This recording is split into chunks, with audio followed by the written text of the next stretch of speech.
and welcome to Newsfeed, your daily dose of what people are talking about online, from news stories to what's trending.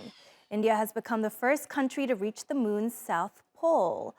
And touchdown after a 40-day voyage, Chandrayaan-3's rover will now collect data and conduct scientific experiments. The tests will take 1 day to carry out in lunar time, which is equivalent to about 2 weeks on Earth. India first attempted to reach the lunar south pole in 2019. Wednesday's unmanned soft landing comes just days after a Russian spacecraft spun out of control and failed in its attempt to reach the dark side of the moon. The Chandrayaan-3 took off from India on July the 14th. The country's space agency says it learned from a failed lunar South Pole mission in 2019 and made significant changes to its spacecraft to increase the chances of a successful landing this time around. And why have nations been racing to reach the dark side of the moon? Well, it's because scientists think the unexplored area could hold frozen water and precious elements. Parts of the South Pole are really cold because they lie in permanent shadow. It's here in areas untainted by the sun's radiation that missions like the Chandrayaan-3 have a real shot at finding frozen water on the surface that might have accumulated over millions of years. Such water could be used to support human life or even a more permanent lunar colony. Finding such elements wouldn't only unlock the secrets of the moon and the history of water in our solar system, but could also be used to supply missions headed to Mars and beyond. And water has been detected on the moon before. India's first lunar mission in 2008 discovered water molecules on the parched surface and established that the planet has an atmosphere during daytime. The Chandrayaan-3 mission cost India's space agency $75 million. It consists of a 2-meter-long lander named Vikram, a propulsion module, and a rover. Aptly named Chandrayaan means mooncraft in Sanskrit. India has succeeded in reaching the moon's south pole, where other nations like Russia, China, and Japan have failed. Why the sudden interest in exploring the moon's south pole? Especially for India, of course, it's an emerging economy, but also an emerging technological power. So they are now really on the map. And they hope, of course, that the private industry in India will also be bolstered to contribute to the space industry. There's a lot of money to be made. So it's not just about science, and it's not just about being the first, but it's about building a technologically advanced nation with all the economical benefits from that, both directly in the space industry, but also indirectly, just showing that your nation is able to do very challenging things. And that makes it more interesting, perhaps, for people to invest in other ventures as well, not just space industry ventures. So one of the reasons why this soft landing is important is that it's shown now that it is possible to softly land there in that terrain. So that basically paves the way for others to do the same, including the Artemis crewed mission in a couple of years' time. What we're learning scientifically from this mission is relatively limited. We might find some surprises, but it's just to get a bit of a more general understanding of the properties of the surface of the material there, which also is important for future landings to know where actually you're landing onto. The southern part of moon surface remains completely unexplored. There have been attempts by various countries, including the latest one by Russia, which has resulted into unsuccessful attempt for sending the probe or the lander on the surface of the moon. It is extremely important for humanity as well as scientific community to land on the southern part of the moon, because this is unexplored area, and we cannot colonize moon unless and until we know all about moon and everything about moon and scan the entire surface of the moon. It is important because if tomorrow we are going to colonize, then of course we should know more and have data, especially uncharted spaces on the moon should be charted. They should be scanned, they should be probed, data should be gathered about minerals, about the seismic activity, etc., etc. Therefore, this mission is extremely, extremely important and a very proud moment for India.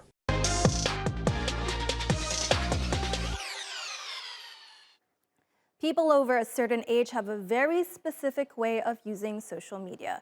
They'd post a blurry picture of a flower, a photo of an old picture, or inspirational quotes with questionable graphics. You know the profile. It's all fun and games until you run for office and your constituents find you a little bit creepy, to say the least, like in the case of Tan Kin Lian from Singapore. Singaporeans are about to elect a new president. Although here in the city-state, the role of president is largely ceremonial.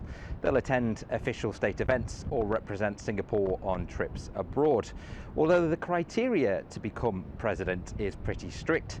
And in previous years, sometimes only one candidate has ticked all the boxes, meaning that they have run alone, uncontested. But this year, there are 3 candidates. The early favourite is the man in the middle, Tharman Shanmugaratnam. He's a former Deputy Prime Minister and is a popular figure for many voters in Singapore. Now, the presidential race here has received a fair bit of attention, and that's largely because of the social media history of one of the candidates. His name is Tan Kin Lian, and some of his old Facebook posts have gone viral and received plenty of criticism. So on this post, he says, "On a bus, sitting next to a pretty girl, sorry cannot show you." And in this post from May, the caption reads, "Hee hee hee, the pretty slim girls wearing crop tops are back in Imperial Mall."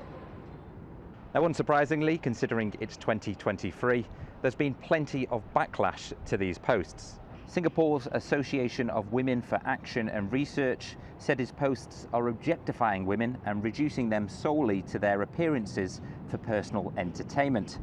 And this Singaporean Twitter user, ChuanJin, said, "I've never seen a political candidate in Singapore embrace cringe as a campaign tactic. We truly live in the worst timeline." Mr. Tan took it upon himself to respond directly to the criticism that was heading his way. Actually, the girls would prefer attention. And I think I tell people, you look very pretty, and they say thank you, because I think they take so much trouble. But so I don't know why people will consider to be rude, because the girls themselves will never really feel offended. Now, Singapore's Presidential Elections Committee said they were not aware of Mr. Tan's social media posts before allowing him the chance to run for president. And voters themselves will get to make their own minds up about Mr. Tan and the other candidates when the election takes place on the 1st of September. It's summer, and that means that millions of tourists are flocking to Greece's beaches. But guess what's got the locals raising an eyebrow? No, it's not the crowds of tourists or the scorching sun. This time, the frustration stems from businesses practically renting out space on public beaches. Needless to say, locals and tourists have had enough. And now they've cooked up a plan to take back their sandy shores. Lara has the story. Would you pay $120 to rent a pair of sunbeds on a public beach? The Greeks, fed up at those exorbitant rates, certainly wouldn't. And they're not keeping quiet about it either. The locals are now laying down their towels, not to get a tan, but to make a statement. We hope you enjoy your swim. We just want to let you know that we are trying to reclaim our right to free access on our beaches. While the beaches are public, restaurants, bars, and hotels are allowed to lease out chunks of the shoreline. But there are limits on how much they can claim. The past years we've seen that businesses next to the beach expand illegally their sunbeds and parasols. We are trying that they return to their legal limits and that we all still have access on the beaches that we love. Authorities have conducted some sweeps and even arrested a few businessmen in the process. But loungers often pop right back up. The locals enjoy the peacefulness here.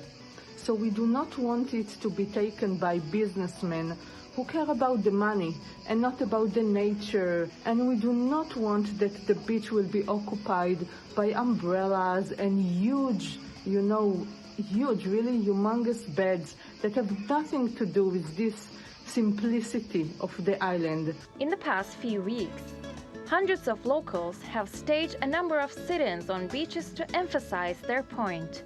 So full of furniture that many people that didn't want to sit on a bed or on a chair, they didn't have any space anymore to sit. People could not enjoy the beach, which is a public good and a public space, and they didn't have any free access. The beach towel movement is in full swing, making a splash across the Aegean Sea, even washing up on the shores of the Turkish town of Çeşme. And it looks like the sun-soaked drama isn't fading anytime soon. The issue of astronomical prices and questionable business practices extends beyond Greek shores. Let's now head over to Saint-Tropez in France. Reports say some restaurants are screening reservations, cross-referencing names with their database, and flat-out rejecting customers whose previous visits didn't result in sizable bills or tips. Wow. And even if you manage to bypass that process, the reservation comes with a hefty price tag, over $1,500 per person, with a minimum table spend of over $5,000. Can you imagine? Meanwhile, other establishments are taking a different approach. They're piling on various charges like security fees, card fees, mysterious administrative fees, and tips. Oh, I'm not hungry. Oh, I'm not hungry. I'm not hungry.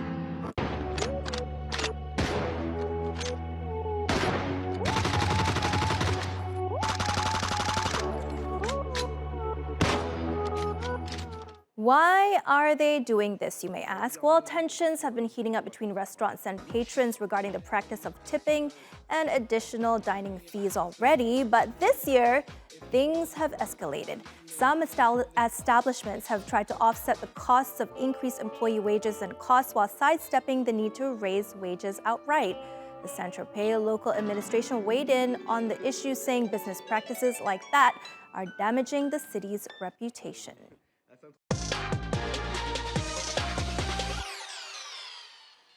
All right, on to what's trending. And you know, on TikTok, anything can be an aesthetic, a vibe. And there seems to be a community for everything. Well, the book talk community is one of them. And as its name suggests, it's a subsection of the app where love for books isn't confined to dusty shelves. And now it even has an awards show.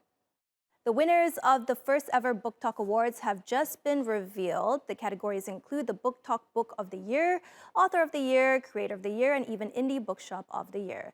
The nominees were shortlisted by a panel of judges, but the winners were chosen by thousands of fans voting via the app. To see the full list of winners, just search for Book Talk Awards on TikTok. But here are some of the winners.